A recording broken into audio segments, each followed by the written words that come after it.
दो भाई थे हिरण्याकश्यप और हिरण्याक्ष। हिरण्याक्ष का आप चरित्र हो प्रथम दिवस में सुन चुके हैं, जो कि भगवान ने वध कर दिया था। और हिरण्याकश्यप वह बात को लेकर के रहा नहीं गया, तो हिरण्याकश्यप हमेशा भगवान से वैर करने लगा कि हमारे भाई को भगवान ने मारा है। वह उस दिन से अकेला रह गया। उसी दिन से उसने प्रतीक्षा कर ली थी कि हमेशा तप करेंगे, समस्त देवताओं को जीत लेंगे, हर जगह हमारा ही जाकर के पावर होगा, हमारा ही विद्वत्ता के रूप में लोग भक्तिमय शक्तिमय एवं राजा मानेंगे। तो एक ही काम किया उसने, एक ही काम किया, बस जाकर के भक्ति करना और तपस्या में लीन हो गया। हिरण्याकश्यप जाकर के तपस्या में लीन होते नाम सजात कथा मुक्ति ब्रह्मणा नामस्य नामना ब्रह्मस्य जात कथा मुक्ति आमुक्ति नाम भवा। ब्रह्मा जी की तपस्या करता हुआ विशेष रूप से इतनी तपस्या की कठोर की पृथ्वी कमान की तरह डोलने लगी। और हिरण्याकश्यप को यह देख करके सभी देवताओं के पास एकत्र होते हैं। भगवान विष्णु से कहा, विष्णु कहने लगे ब्रह्मा जी की सृष्टि है, सभी ब्रह्मा जी के पास चले जाओ। ब्रह्मा जी के पास सभी देवताएं कहा, आपका भक्त प्रभु बहुत तपस्या कर रहा है, आज्ञा करके कुछ सुनाइए, पता नहीं क्या होने वाला है। उसी समय जाकर के वहां पर ब्रह्मा जी उपस्थित होते हैं। ब्रह्मा जी ने जब उन्हें देखा कि हिरण्याकश्यप विशेष तपस्या कर रहा है, आवाज दी पर नहीं जागृति हुई।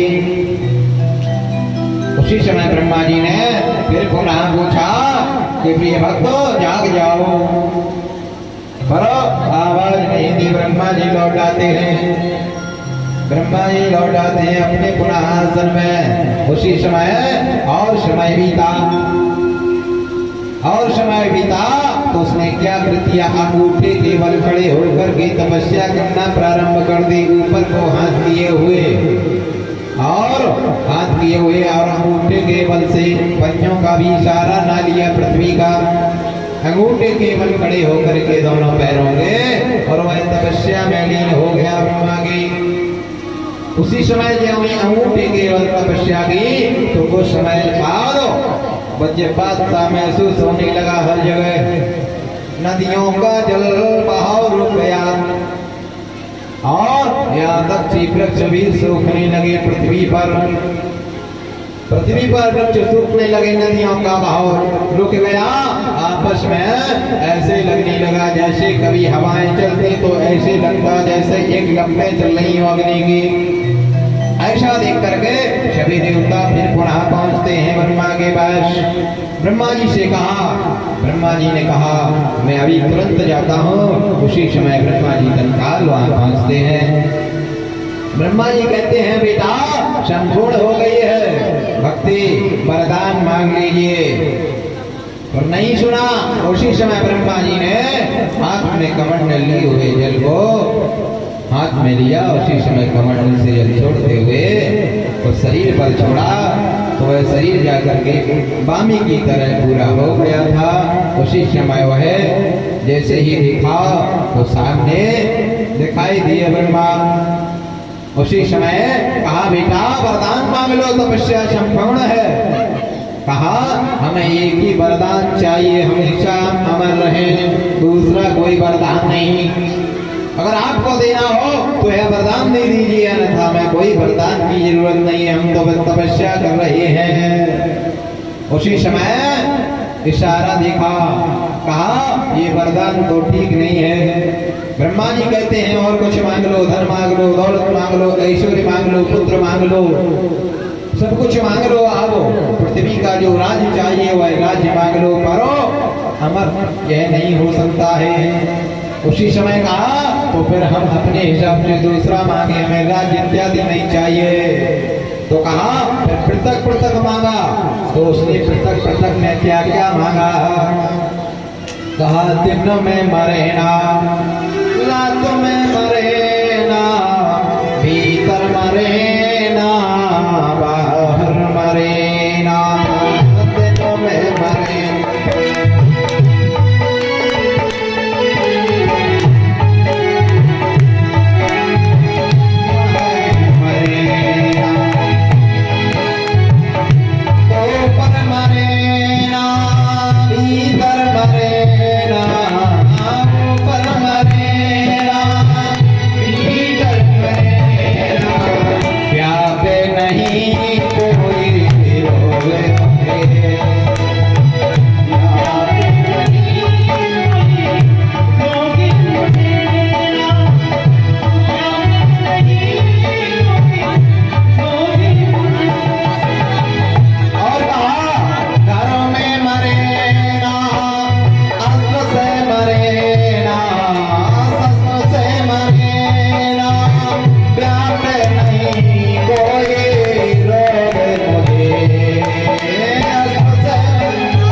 वरदान देते हैं, ना दिन में मरोगे, ना रात में मरोगे, ना भीतर मरोगे, ना बाहर मरोगे, ना ऊपर मरोगे, ना पृथ्वी तल में मरोगे, ना रसातल में मरोगे। मैं यह वरदान देने के लिए तैयार है। बोले ठीक है। बोले ना यंत्र से, ना मंत्र से, ना तंत्र से, ना अस्त्र से, ना शस्त्र से हम किसी से हमारी मृत्यु नहीं होगी। फिर उसने सोचा अब तो संपूर्ण वरदान हो गए हैं। वैसा कहकर के ब्रह्मा जी कहते हैं ये वस्त हो, कहते हुए ब्रह्मा जी वहां से चल देते हैं। उसी समय देवताओं से कहा भक्त हमारा यह वरदान पा चुका है। उसी समय कहा यह तो बहुत सारे वरदान हैं, अब क्या बनाया जाएगा। विष्णु कहते हैं चिंता की बात ना करो देवता, यह अभी तो बहुत फिक्र करेगा। वैसा ही किया, स्वर्ण के सामान उसका शरीर चमकने लगा और चमकता हुआ वह घर आया। घर आने के बाद उसने अपना राज्य का विस्तार फैलाया और राज्य का विस्तार फैलाया और विस्तार फैलाने के बाद एक दिन अपनी पत्नी कृतस्वजात पदात्मक्तिम पद्म ज्ञानाम नामानि च पुत्रस्वजात समहं मुक्तिं तथात्ममहं प्रभो। कहा बस एक ही ध्यान है हमारा तो कि अगर पुत्र भी होगा तो हमारे जैसा ही बलंकारी हो। वो भी उसी समय का हम एक बार और भक्ति करेंगे। इस बार तो वरदान मांगे हैं, अगली बार हम पुत्र प्राप्ति के वरदान मांगेंगे।